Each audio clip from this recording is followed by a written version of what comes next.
Folks, happy Thursday. We are back. Brand new episode of DDZ. Monster slate tonight once again. How great is it to be in March? 11 a.m. college basketball now. Almost conference tournament week. We got, I think, 10 games in the NHL. You know, MereKat, what he's going to be doing in the NBA tonight with the New York Knicks playing. Show sponsor, Manscaped. Get to manscaped.com. 20% off using promo code TRAINWRECK. MereKat, we're going to start with you. This dart right now, are you kidding me? It's hot right now. That dart's so hot right now. But, yeah, last night the Avalanche -1.5. I mean, it was kind of a sweat. It was only 1-0 going to that third period. Avalanche were dominating, but I'm like, this is the type of game where it's going to end up 1-0. They won't even get an empty netter. Just watch. And nope, the Avalanche blew it up in the third. I went to bed happy. And, I mean, we're at our highest unit total now since early December. It's pretty crazy. We're getting back up to that, almost 20 range, closing it on 100. It's an exciting time for the dart.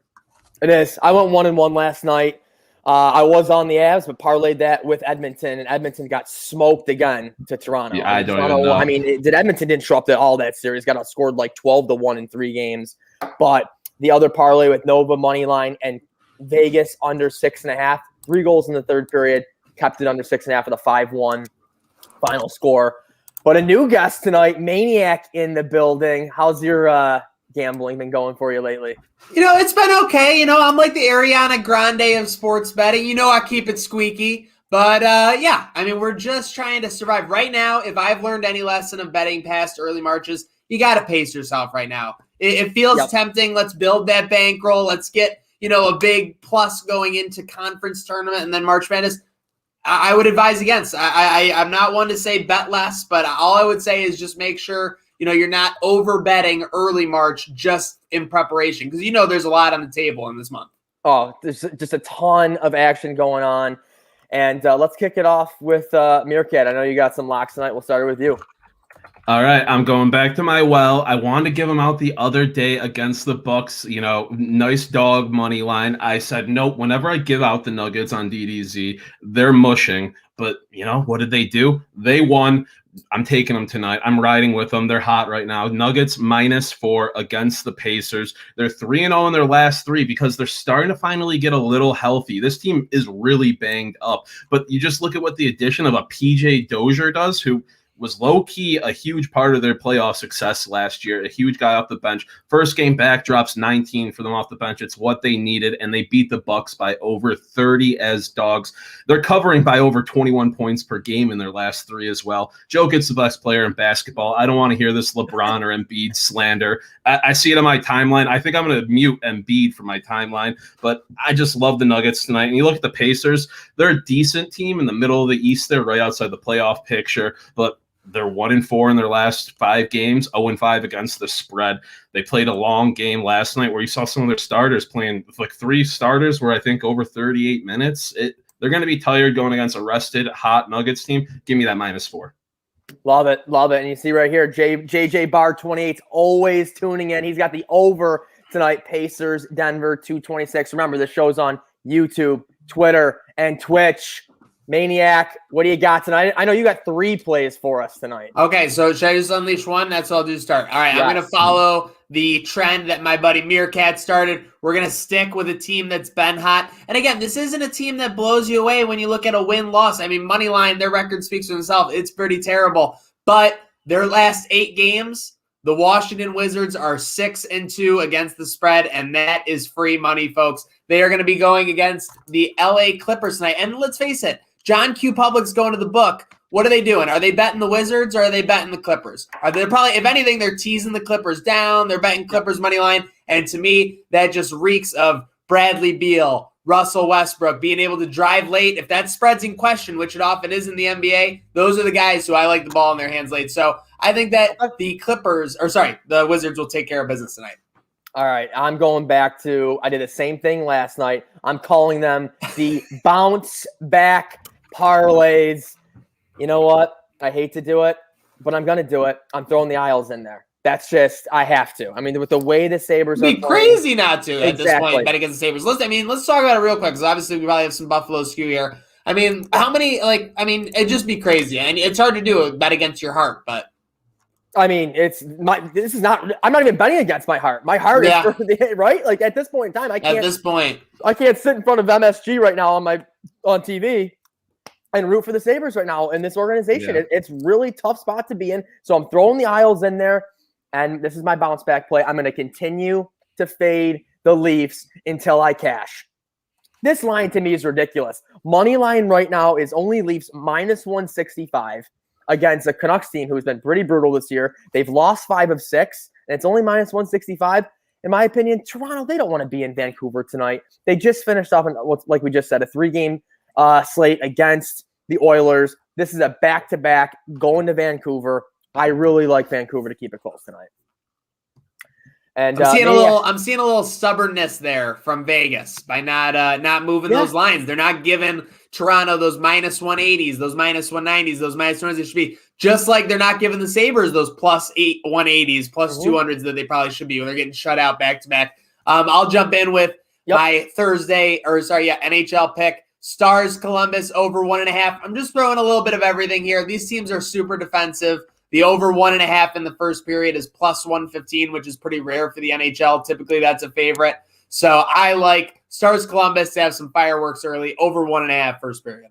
Okay, and Maniac, it's so funny because when MereKat always talks about parlay fodder. My favorite parlay fodder is under 2.5 first period. I love it. It's always minus 350, but that's big time fodder. It is. We got to put parlay fodder on a shirt, by the way. I've been meaning to bring that up. I don't know. I mean, that's really good. Because parlay fodder is my fodder. life. Yeah, parlay fodder is my life. I love parlay fodder.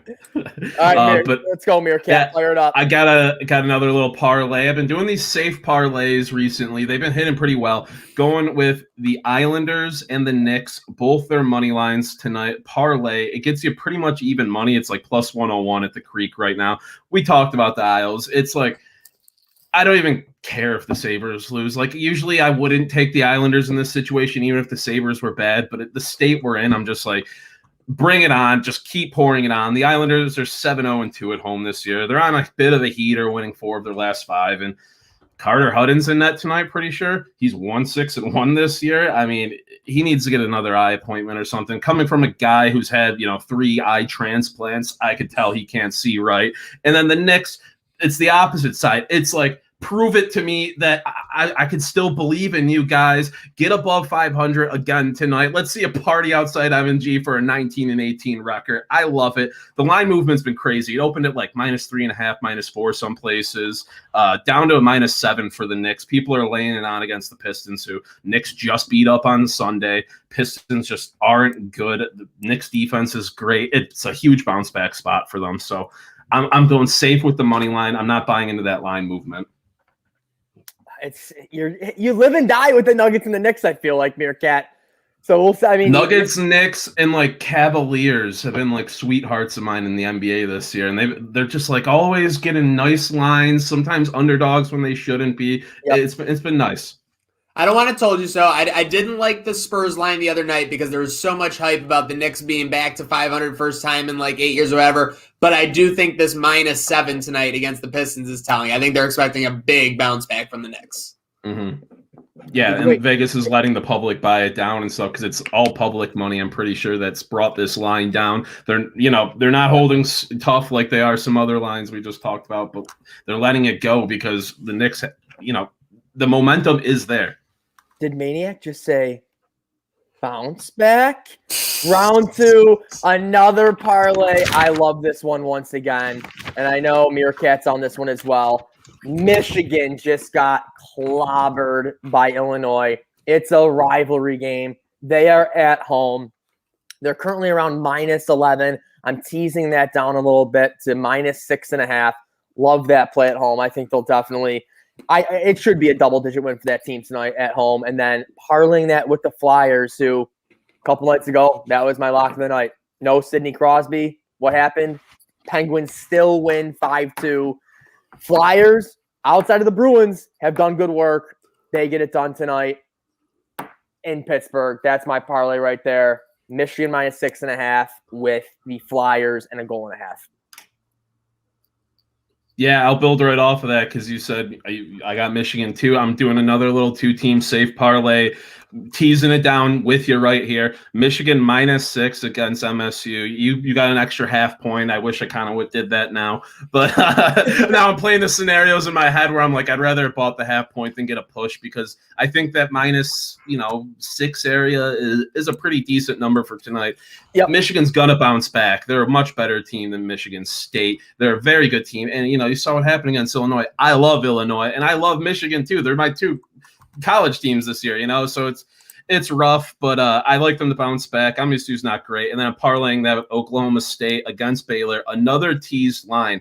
This should be an incredible game. I think I'm throwing a little bit on Oklahoma State's money line with some big juice there. I like that for them to compete tonight. Because, the best players in the country step up in March. You see it year in, year out. And Cade Cunningham, probably going to be the #1 NBA pick next year. That's what the chatter is. He's an incredible player. He's been so good for that Oklahoma State team. That's been on fire. They've been running through teams recently. Like, they just beat Oklahoma back-to-back games handedly, beat 18 Texas Tech handedly, Iowa State, Kansas State. They're just a wagon right now. And I know Baylor's incredible, so that's why I'm buying it down to the +15.5. Just to be safe, you still get good odds on this parlay, but hey, if you want a big dog to take tonight, throw a sprinkle on OK State money line. I gotta giggle a little bit at safe parlay though. Safe parlay. I got an honest lawyer out here for you. Mm-hmm. Safe parlay. Safe parlay should be free, right? I think it's free. I mean, just as free tonight as Wake's Pelicans at home against the Heat. A lot of line movement I'm seeing here. It opened Pelicans -2, -3 in some spots, and now it's at Heat -1, -1.5. NBA alone, that's enough to justify taking the home dog. Zion Williamson, Brandon Ingram, their Wake's team, Pelicans. We got another one from JJ Barr. Smoke the book. Smoke the book tonight. Toronto, Vancouver over 6.5. Maniac, what are your thoughts on that one? Well, 6.5 is an audacious total. It's basically when you get like a college basketball total that's like over 160. Like you gotta just hit the over. I like it. I think Toronto, Vancouver go nuts. The only thing is you definitely need at least one Matthews goal in there. So you're basically, if you can just get the prop on him scoring, you might as well take that. But I like the over 6.5 anytime you see it. With my bet though, I like the under. I think if Vancouver keeps it close and I want Vancouver +1.5 to hit, it's got to be a low scoring game. If the over hits, I like Toronto. That is the way to beat Toronto. Is definitely slow game. Yeah, obviously take them out of their rhythm for sure. Toronto doesn't want to be in Vancouver tonight. Give me a break. Does Vancouver want to be in Vancouver though? all fair points for sure. And real quick, it's a Buffalo Sabres game night. This is, I think, some of the most up to date right here. Islanders now all the way up to -200, over under at 5.5. Any leans here, guys? Well, my first safe parlay, I got the Islanders. Yeah. I'm not touching plus 1.5 at a pick'em. It's always kind of like a tempting option. Say it's the Islanders team total over. Whatever it is, just Islanders in regulation. Is Hutton in that tonight? Yeah, Seneca One Sean's lock for the last 2 weeks has been Sabres under 2.5. Just hammering. Yeah, every time. Oh God. Oh, here we go. Creek Degen. Ooh, he likes the over in Islanders Sabres 1.5 first period. You gotta love this group though. Here, I'm live here at Seneca Casino. Nobody lives, breathes, and drinks gambling like this group. You want me to prove it? What is he hammering right now? I literally just drank gambling. Jesus. And I have to announce. Are we done with the picks? Yes. No more picks. No more picks. I have an announcement. I am all in on the Colorado Avalanche to win the Stanley Cup. I'm worried about what happened with McKinnon last night, but hopefully it's not a concussion with long-term protocols. But I'm all in. I love it. Another person. Oh, we got some news here. Hutton not starting. Johansson? I love the Islanders over even more. If that's the case, but yes, Maniac, I love that. You're all in on the Avalanche to win the Stanley Cup. They were my team last year. They're my Avs again, but they are kind Getting of on my your bandwagon. They are kind of my Knights. You're going to be rich if the Avs win the cup. With all these parlays you have, you just keep stacking. You had one with Tottenham today, right? No, but that was with the Knights. Oh, that was a Knights. There's a hedge. Oh, okay. He has two portfolios. He has a Knights portfolio and he has an Avalanche portfolio. But MereKat, once again, the only reason why I'm doing this is because one of them's guaranteed to not make the semis. That's it. That's the only reason why I had to change it up, is because it's guaranteed one of them's going to lose. Dude, can you imagine Vegas, Colorado first round? That could happen. There's your cup winner. That's your winner. That's unless they just destroy each other. Like, yeah, no, that's nonsense. Wow. There's no way. I just got chills thinking of that series. I'm just saying that's a very real thing, and it scares the shit out of me. And that's the only reason why I'm doing that. Because if I work so hard to build up the Avalanche and I lost first round, I'm like, no way, this isn't happening. So don't worry, I'm not going on the Leafs. I'm not going on the Lightning. We're staying out west. But folks, real quick though. If the Avalanche beat the Knights first round, what are the Avalanche odds for the cup at that point if they're healthy across the board? Plus 450. You say 150? He said 450. I would say 300 to 400 would probably be right where I'd put them. I'd go under 225. That'd be amazing. Well, I know you got the Knights, but I'm on to Avalanche. Let's go. Listen, I love it. I absolutely love it. And I mean, come on, Toronto plus 550, Lightning plus 500. Put those two teams in the West Division and see what happens. Toronto and the Avalanche are like literally. We were talking about the other day, literally polar opposites, because Toronto's automatically going to be, into their bracket side of things, and Avalanche Knights are going to knock each other out. 100%. So it's just that's the only really sad thing. And real quick, I know the point you brought up to me, Maniac, a week ago, is if these teams weren't in the division, Avalanche would be 5-1. Yep. Knights would be 6-1. So you're getting these good odds because they're in the same division. But folks, we got to wrap up. Our show sponsor here to DDZ, Manscaped. Get to manscaped.com. 20% off, promo code Trainwreck. And we are now pretty much 2 minutes away from the Buffalo Sabres Islanders pregame show. Crossing Swords, Trainwreck Sports. Go get there.